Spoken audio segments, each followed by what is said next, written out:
But the reason people buy annuities is because it's going to pay you a specific amount every month for life once it, realizes. So you take, 100 grand, roll it from your 401k, roll it over tax deferred into your annuity, let that mature for the next 10 years. And you do that a couple of times. Now you have another paycheck coming in every month in your post-retirement years. So now you're not just relying on Social Security. You have money from your IUL coming in. You know your long-term care is going to be covered by your, long-term care rider. And now we have two other sources of income coming in. That's not just from like rental properties, but from our annuities. So those are little things right there that we're creating the whole package around that we're looking at with somebody, especially in the like 40s and early 50s, because it allows us to utilize all the tools that we have. Welcome to the Real Estate Mogul MD podcast. Thanks for tuning in and taking control of your financial future.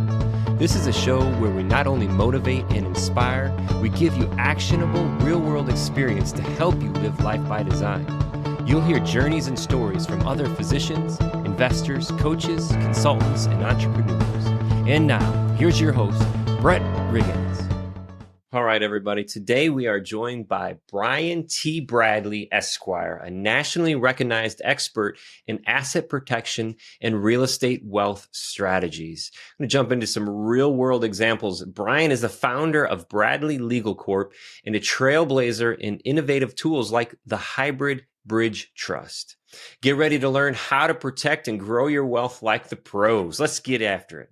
All right, welcome to the show, Brian. How does it feel to be Brian today? I was doing great, Brett. It's always great being me. Wouldn't want to be anybody else. Got back from Belize on my honeymoon, so enjoying the tan while I still can. Out here in Oregon, we don't see the sun much. So yeah, it's crazy. So Belize, tell me a little bit about Belize. I know this is not a show about travel or anything like that, but part of being free and having freedom to do what you want is traveling what you want to be. I hear Belize a lot. Tell me a little bit about the best things about Belize. It's like going to Cabo, but in the jungle, a little bit more laid back, directly on the beach. So I enjoy it. And then you got this, for us here in the Pacific Northwest, it lets us escape the dreary rain, a nice 75-degree weather, not humid. So it's one of the places I like to go to. Nice. Well, that's very good. And congratulations, getting married. The journey has begun. That is amazing. Good luck. Thanks. May it bring you many blessings, and may it be just like another addition to you, the better half of you, right? Yeah. So this is the second time around. So hope that I do it right the next time. Yeah. Experience matters. It does. Actually, it really does.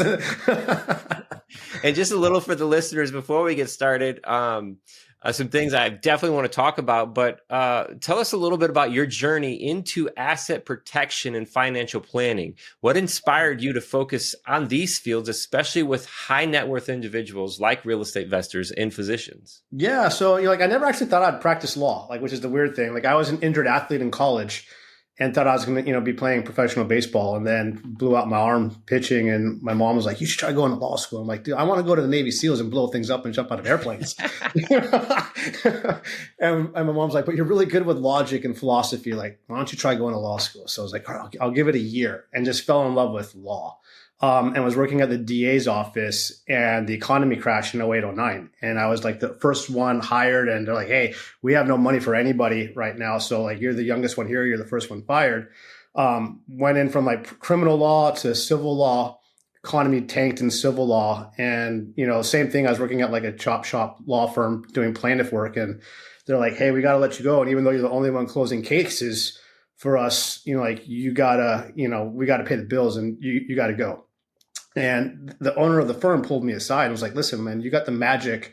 You're an amazing lawyer, but about business and strategies, and you're us in the early 80s, after the Carter years." So he's like, "Let me tell you advice." He's like, "You're going to be a horrible employee because you want things done your way and you're very aggressive on it." He's like, go and open your own practice."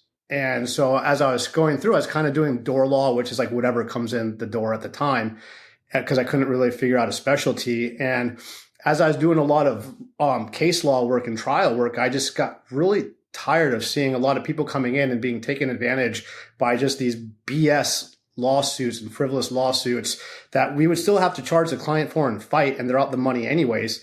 So I started researching just what are ways to get around this and ahead of this so these clients actually have something to protect themselves, and stumbled into asset protection.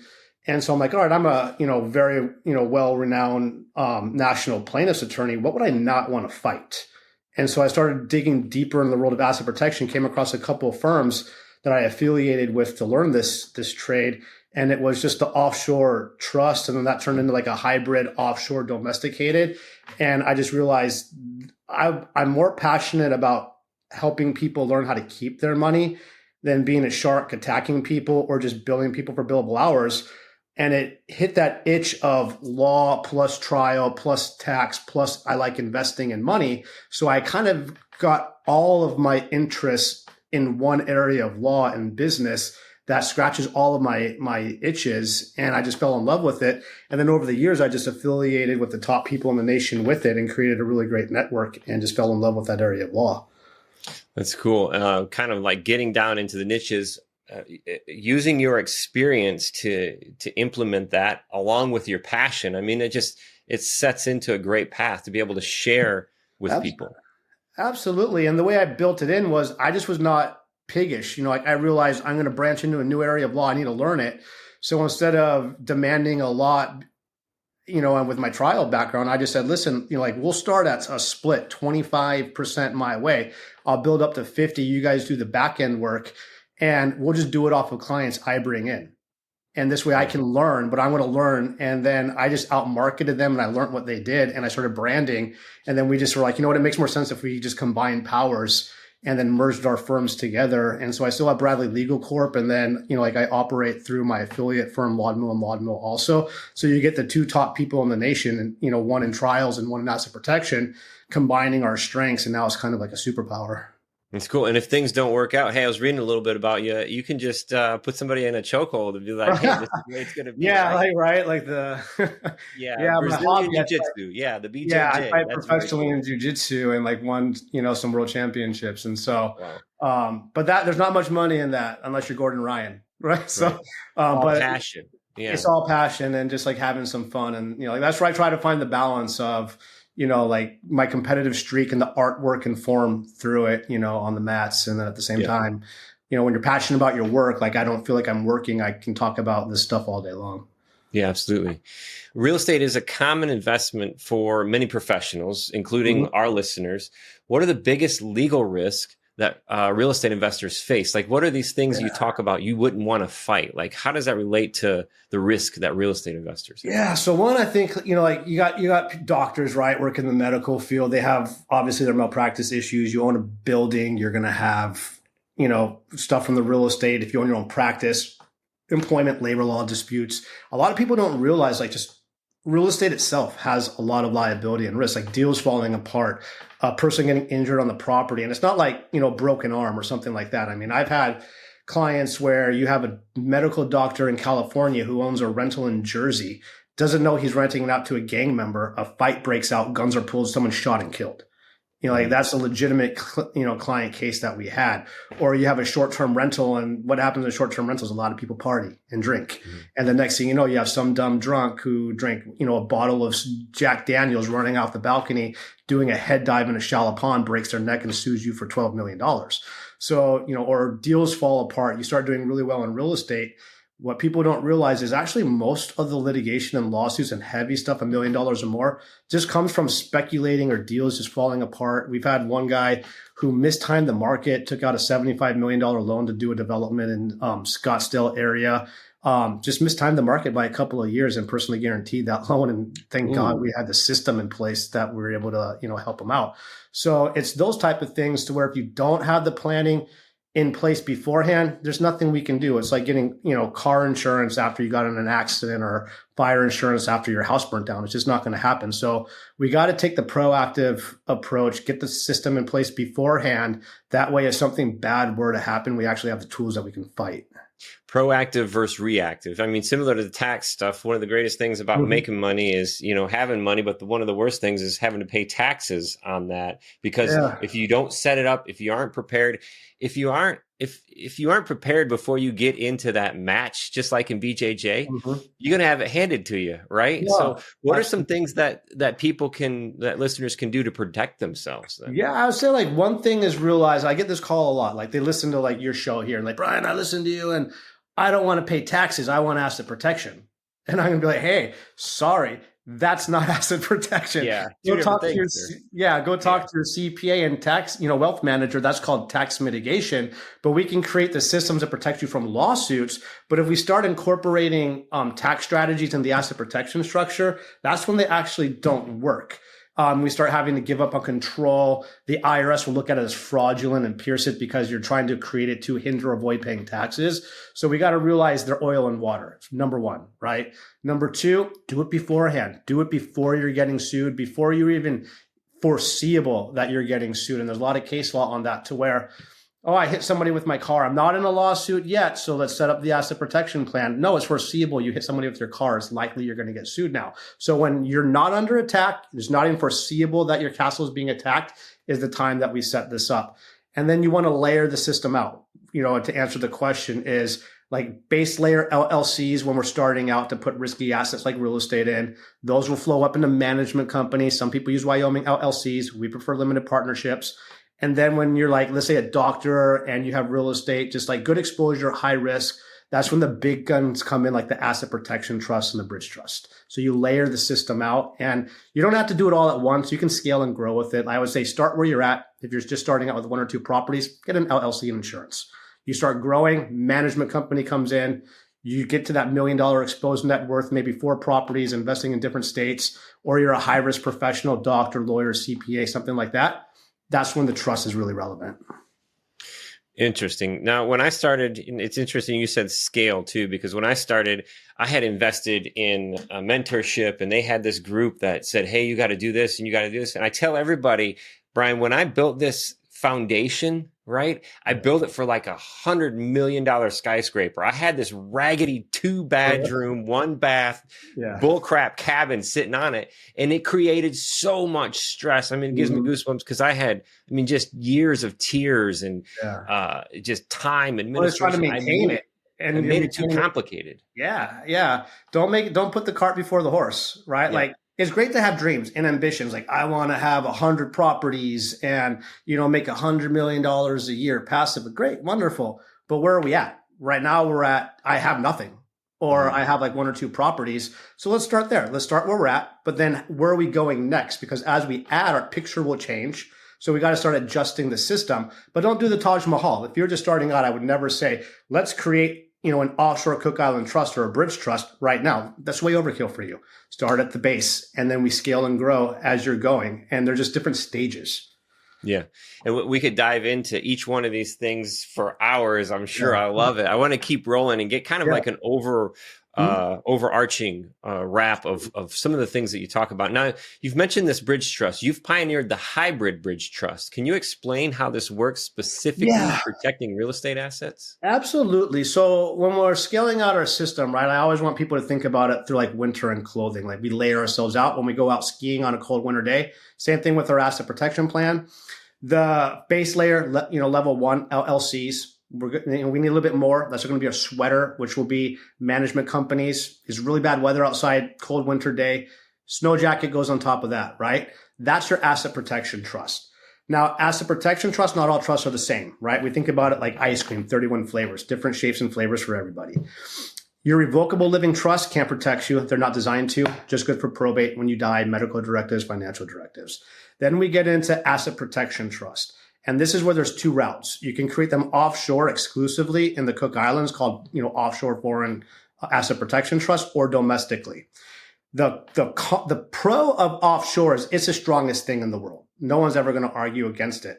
The issue with it is they're expensive to create, about $50,000 to create properly. And then the maintenance is a lot of IRS disclosures, back to disclosures. They're just really expensive to maintain. Then the other option is, all right, I don't need the offshore trust. That's way overkill. I'm going to do it domestically. The issue with the domestic is they're just not effective. There's just so much case law piercing the purely domestic ones like In re Hubbard, Kilker versus Stillman, just a lot of bad case law on them. And the reason people were doing them is they're just cheaper and there's no tax filings on them. So about 30 years ago, my partner, Douglas Laudmill, created the first hybrid trust. He's like, let's just take the best of both worlds. Let's take the foreign Cook Island Trust, register it. But then for tax purposes, the IRS has a specific code section that lets us say, hey, we know you have this Cook Island Trust. We're fine with that. But if you want to make it easier to maintain and set up while it's not being used, let's domesticate it through the IRS tax code for tax purposes. So you don't have to do the disclosures and FACTA disclosures. So it's cheaper to set up and cheaper to maintain. And that's the hybrid, is taking the strength of the foreign Cook Island Trust. And then for tax simplicity and flexibility, we domesticate it in the US. And then God forbid that doomsday lawsuit comes around, we break the bridge by not complying with the IRS code section. And we are what we are now, a purely foreign trust. So it gives us that strength in the back pocket. And then we have easy tax simplicity requirements. And specifically related to real estate, could you give a real world example of how in the world would this hybrid help me if I have, say, 100-unit building? Yeah, so let's just stick with that one. Okay, we can do with that, like 100-unit building, like somebody has a fire in one of the units, right? And then the fire spreads, and you get some people with what is it, like with the lungs, like some lung issues, maybe somebody dies. You're looking at a multi-million-dollar or more lawsuit right here. Well, the first thing that's going to happen is the LLC will get sued because that's the place that's holding, the entity, the building itself. Now they'll have to pierce into and through the LLC into limited partnership. At that point in time, the trust owns everything, and the trust can say, hey, limited partnership, I own you. I'm going to disconnect from you because there's a specific statute that lets us do that. And then we're going to disconnect the trust from the limited partnership. At that point in time, we're no longer going to comply with the IRS code section. We're going to say, hey, there's a major duress. You're getting sued. You're probably getting sued for millions of dollars. Your attorney's saying you're losing every motion. You're going to lose this lawsuit, and this is going to be a catastrophic loss. So we're going to declare a state of duress. We're going to remove you as the main trustee at that point in time, and now you are what you are, a purely foreign Cook Island trust. At that point in time, the offshore trustee's sole job is to say, hey, U.S. system, we don't recognize you. Statutorily and constitutionally, we can't, and you can't force us to comply with any judgment or court order that you have. I'm going to take your order, throw it in the trash, goodbye. You have to sue us down here and jump through all these hoops just to lose. So it's the ultimate deterrent. And so that's how the bridge trust actually works, is being the ultimate big red button and deterrent that works, because there's literally statutory non-recognition. They do not recognize other countries' court orders or judgments. So the case goes away, generally settles for a penny on the dollar. At that point in time, no duress. There's no reason to be purely foreign. You're reinitiated as the main trustee. Everything goes back to being domestic and simple tax filing from there. And what about the actual asset in that scenario? Like there's still, 10 million, in this asset. What happens with that 10 million? Well, great question. So real estate's special, and it's not like other assets. Like you can't move a building and protect it. Like the building is stationary. So what are we protecting when it comes to real estate? This is why it's unique, is the equity value in it. And so there's only two ways that you can protect real estate, and that's getting the equity either out of it or selling the property. There's no other way that you can do it. And so the easiest and cleanest way to do it would just be like, all right, we're breaking the bridge. Let's just sell everything, protect the equity, protect the money. When the lawsuit goes away, go and reinvest. Most clients will do that. Some clients just fall in love with a specific property and they're saying, no, I love this, like sentimental reasons. The only other option in that case is to do what's called equity stripping or a friendly lien. I don't like that because courts don't recognize it. And it essentially is just fraud because it's a non-fair market value lien that you're doing for yourself, even if you go run off and use like another LLC that you create. So courts just don't like it. But the only way it works is if you have the offshore system in place to put the money and the equity in so a judge can't get access to it. And that's where a lot of people go wrong, is you hear some people say, well, let's just create an LLC and then equity strip it and then put the money like in a domestic bank account and put a lien on top of it. Well, the issue with that is it's all domestic. A judge can still just pierce through it and say this is complete fraud, which it is, and then you're back at square one, right? And then you're going to be held in civil contempt of court.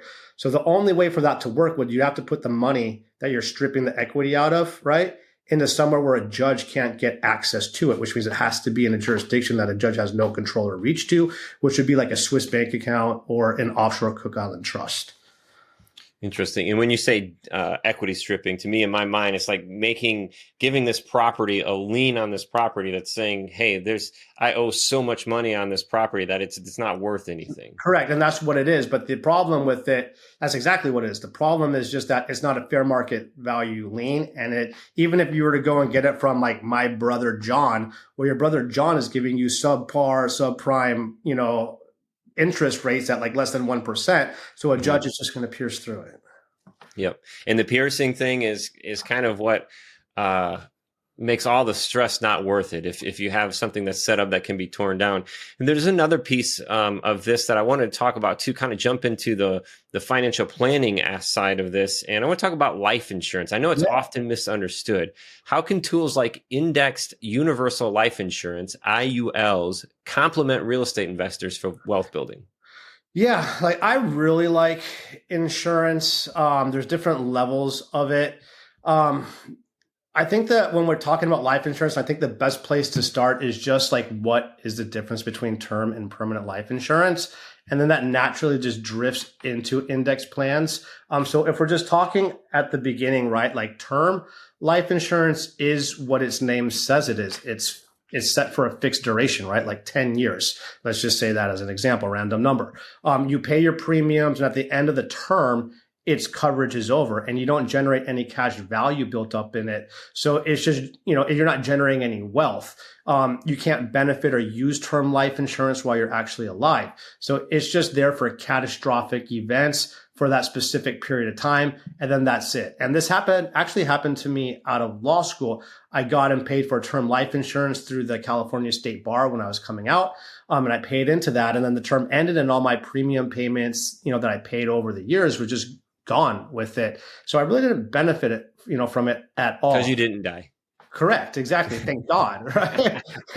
So whole life insurance, especially if you're an index, especially if you're, investors and looking for like real estate and how to become your own bank, is completely different. So whole life insurance and index life insurance. And I actually use index insurance for myself and set them up for my kids as well.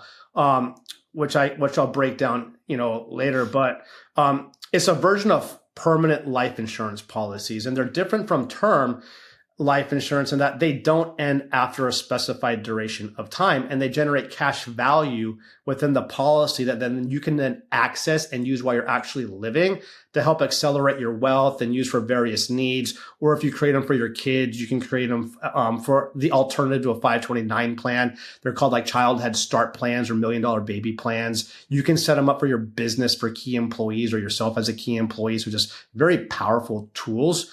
But the key difference between whole and indexed is that indexed life insurance is attached to the stock market, which whole is not. For example, with whole life insurance, you pay fixed premiums for the life of the policy. The cash value of the policy grows at a fixed predetermined rate set by your insurance agency. So the keyword is fixed here, like it doesn't change. So let's say, for example, your premium set at $1,000 a month. And you're paying $1,000 a month, $12,000 a year for the entire duration. If you miss some payments, your policy is going to lapse and then it's gone. Now, if we compare this to index life insurance, IULs offer more flexibility in premium payments. The payments can be adjusted within certain ranges, especially as the market or your financial system changes. Sometimes you might have to say, it's been a rough couple of months. Like I can't pay 1,000, but I can pay 150, right? So it gives you that flexibility. And then IULs are linked to the performance of the stock market so that the cash value has the potential to grow based on the index's performance. And what they do is they set the floor at 0, so you actually can't get a loss. And then they set the max up around 13%. And that way you're capturing all the growth with no downside loss. And that's why when you look at IULs over the long period of time, they always outperform 401ks and they always outperform whole because of that floor set at zero. It's not sexy. This is nothing sexy. It's just a way to get compounded growth at a larger rate for a longer period of time. And then we can get the cash value for it and use it for other assets and become our own bank. And so my general advice would be, if you want them access to the money sooner, I would go with whole. If you're looking at longer term plans, like I set them up in IULs for myself to fund my retirement later on, or for my daughters when they're like 25, 30, 40. So I'm looking longer out. So I went the IUL route, but I can still get access to the cash value when I want to, but I'm utilizing it for a longer period of time. If you want the money in like 3 years, go with whole. Yeah, it's great. And just a note there too, that term life insurance is going to be less costly because you have to die in order for it to pay out. And, so you're paying lower premiums. Yeah. So it's easier to say to get a $750,000 term policy versus $750,000 whole policy. There's a whole different game. Whole different game. And then a lot of the times, if you get it through your employers, like a lot of employers offer term, right? But your coverage isn't going to be for like $1 million. Generally, it's going to be like 100,000, maybe 200,000. And then you look at how much. Let's say you were to die, and you're like, God, our expenses are 500,000. Like, how's my wife going to pay the mortgage? What about my kids? There's a gap. So that's where whole life insurance or IULs come in to fill the gap. And you got to make sure you look at, okay, I have term, but am I actually fully covered? And what's that gap? And we need to fill that gap. Yeah.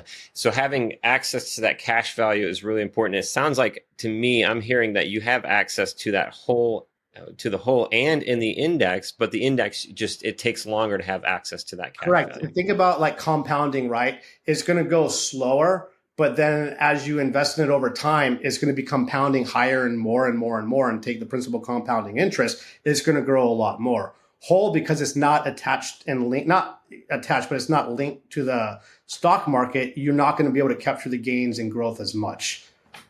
And there's also a significant tax benefit when we're talking about whole insurance, I know, probably for index as well, too, and how that wealth transitions. Gross tax deferred.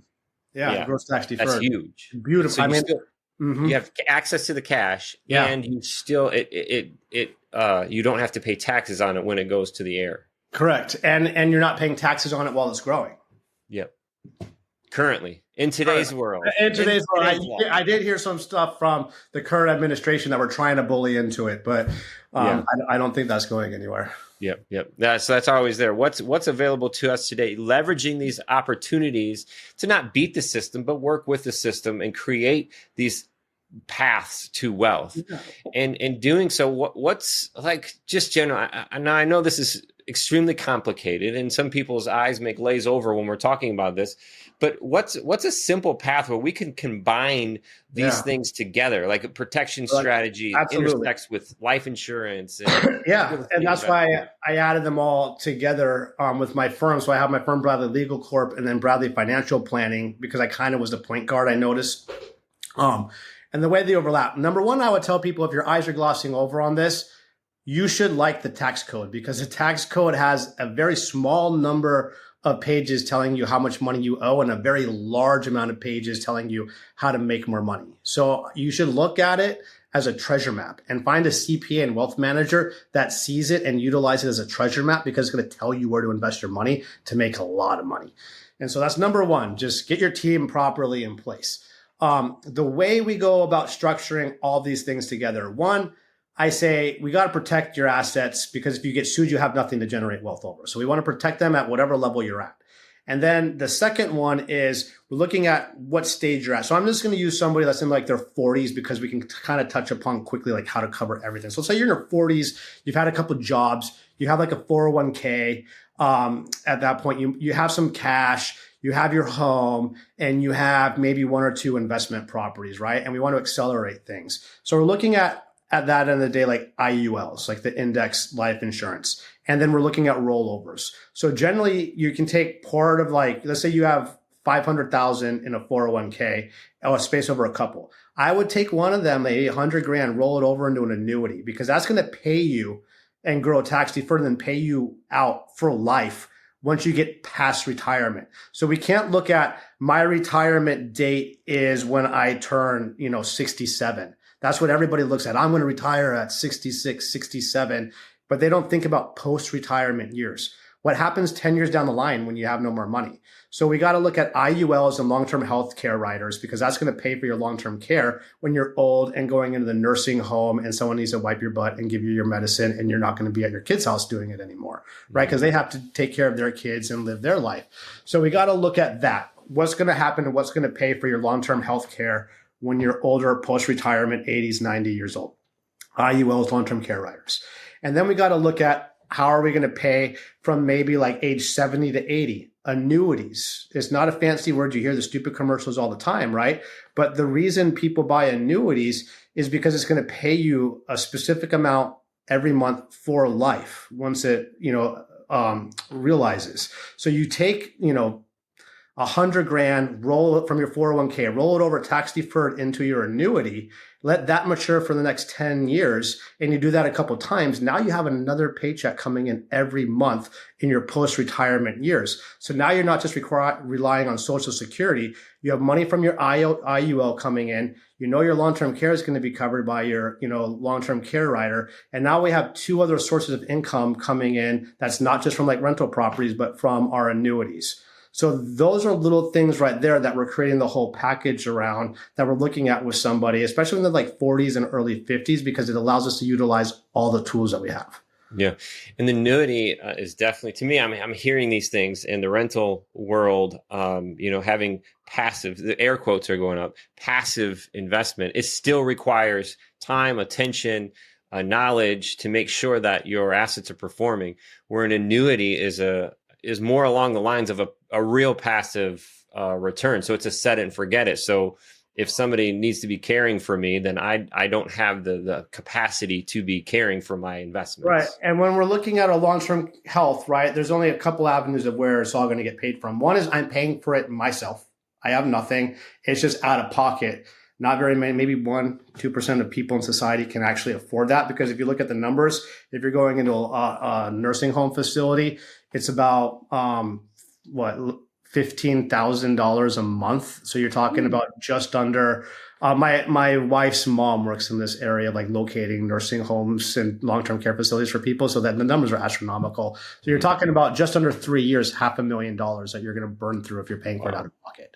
And so that's why this stuff's really important. Is it's not sexy, but if we want to live well when we're, 70, 80, 90 and actually be taken care of, this is the stuff now while we're investing in real estate. We got to start also think about what else are we going to be doing for ourselves down the line. Protect the real estate, protect ourselves from lawsuits and liability. Now, how are we going to take care and pay our bills when we're older, which is, IULs, long-term care riders, annuities, none of the sexy stuff that people want to talk about, but that's what's going to make us live very nice, happy, comfortable, healthy lives when we're, 70, 80, 90. Yeah. Until the $30,000 Tesla robot can wipe our butts, huh? Right. Yeah. Or they shoot us up to the moon and we live in one of these. There we go. Yeah. That's awesome. Hey, I heard a couple of things here before we go. These 3 layers in my mind, trying to relate this to real world stuff, like not building something that's too complicated, but still being focused on the future. If I have like this first layer, say a net worth of, say, $1 million, I'm going to be around like that LLC and insurance protection range. Is that true? No, I would actually. So the millions, when we actually come in with the bridge trust, you would think it would be a lot higher. LLC range. So we're going to go through the layers. LLC, like t-shirt range, right? Like if you think about winter day, LLC and insurance is 250,000 of exposed net worth or under. And so it's like I have nothing, or I have 1 or 2 doors and maybe my home. And that's about it. And not much equity, because I probably put like 20% down. I'm just starting out. Insurance, LLCs, and an umbrella policy at that point in time. The second layer, the management company, will come into play generally when clients have around 650 to 700,000 of equity exposed. They're flirting with like their fourth property. Maybe they're investing in different states. So we have different multiple LLCs, and we got to clean them up from a tax perspective because we don't want them filing, 4K1s and paying all that extra cost. So the management company, the limited partnership, allows the LLCs to flow up and into the limited partnership, the management company, which just gives us one tax return. And so this makes sense around that, 650, 700,000 mark. And then from there, wealth generally accelerates really quick. And then we have about 4 LLCs, $1 million or more of exposed assets. Most of the time, these clients now, like doctors, lawyers, they have some other form of now risk and liability on top of just the real estate, or they're now just pure real estate investors and they're really concerned. So the scare factor of one lawsuit wiping them out and they don't want to go back to work for the man comes into play. So the bridge trust, the hybrid trust comes into play about that 1 million, 1.2 million mark. Nice. Okay. Yes, that's much clearer. Thank you so much. And the idea of keeping things simple along the way, because if you build something that's too complicated, you pierce yourself along the way. If you've got 14 different checking accounts and you're commingling and you don't know which side is up when you go to the mailbox, then you're just, man, you're spinning your own web. No, exactly. And then if it's too complicated, the other thing is then like eventually your CPA or you're just going to mess up. And then if the system's too hard to maintain, you're just not going to do it. And then you wasted a bunch of money in 2 years, the system falls apart. So you want the system to be nice and clean and simple. You don't want it to be hard for your CPA. You don't want the IRS to look at it and say like, this is a mess and you're trying to hide, hinder, and delay. You want optics to always be nice, neat, and clean. And that way, when we can go and argue in front of a judge or a jury or whatever, they're going to sit there and say, this makes sense. They're just trying to prevent lawsuits and liability from that. They're not trying to hinder, delay, or not pay and skip on taxes. And we would do the same thing. So now you have clean optics. Yeah. Yeah, it makes sense, man. And I can speak personally along this journey as I'm climbing this ladder, man. There's so many pieces of this that make sense. And even the pieces of the ladder where I'm not there yet, I hear these pieces a lot. So I know that they're aligning, and I'm sure you have personal experience in there. If the listeners want to learn more, I mean, this has been incredibly insightful. I appreciate your time. Yeah. If the listeners want to learn more, what's the best way to get in touch with you to learn more about asset protection and financial planning and real estate and absolutely everything? Yeah. Jump on my website, www.btblegal.com. I use it as an educational platform. I have over 40 articles, and anytime I do articles, like I include or write or talk. We didn't break in a lot of case law here, but I always like to go through authority, but I break it down really simple because I want people to see like these are the cases. Like I was a trial lawyer, so I talk through stories in case law, right? So I really go heavy on that so people can say, hey, if I'm talking to some other lawyer, tell me about the Anderson case and how this applies to here. Tell me about, the Solo case. And most of the time, they're not going to have an answer for you because they don't understand the case law because they never went to trial. Mm-hmm. And so jump on the website. I have all those articles there. I have tons of videos. YouTube is connected on my website. If you're an audio or visual learner, go and just listen to all my content that I break down on there. And I do free consultations. Feel free to reach out, brian@btblegal.com. I'd rather have you have a good opinion than something that's crappy and not worth the time. And then you can just go around and see what works for you. Yeah, that's awesome. So B2B Legal. BTB, Brian Thomas Bradley. BTB. I keep saying B2B. And what's that? It's going to send somebody else. Yeah. Be careful of what you type into the URL code. There, I will warn you of that. I was sitting in a meeting one time, Brian. I had people around me at this big table, this big screen, and I typed in this address, and man, something popped up. I think we were brainstorming for sales or something like that, and I typed this address in, man, and you could imagine what popped up. I can imagine. Be careful what you type into that address. So the listeners out there is btblegal.com. That's where you find Brian Bradley and his team. Learn more about life insurance, asset protection, financial planning. Man, it's all good stuff. So thank you for sharing this with us today. Yeah, thanks, Brett. I enjoyed it. Awesome. And until the next time, this is the Real Estate Mogul MD.